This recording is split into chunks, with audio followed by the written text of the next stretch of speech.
Një qytetar ka denoncuar gjendjen skandaloze të rrugës në Radhim, fshatin piktoresk të zonës bregdetare të Florës. Ndonse jemi në kulmin e sezonit turistik, kur Radhima pret qindra pushues vendase të huaj, rruga është lënë cop pa u asfaltuar. Përshëndetje, si jeni? Ka mundësi ta publikoni pak të videon. Është rruga e Radhimës në mes të sezonit, e lënë në këtë gjendje skandaloze. E nisëm për ta bërë para zgjedhjeve, dhe sot është data 30 qershor, dhe s'po kujtohet njëri.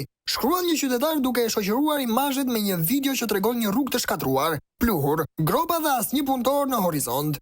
Banorët shkruajnë se asfaltimi i kësaj rruge është nisur para zgjedhjeve, por tani që votat u siguruan, pushteti e harroi premtimin e dhënë.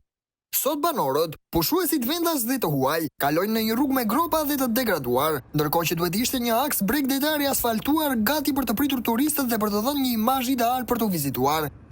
Bashkia Vlorë me kryetar Ermal Dredha dhe institucionet përgjegjëse duhet reagojnë menjëherë dhe të shtrojnë rrugën në fjalë.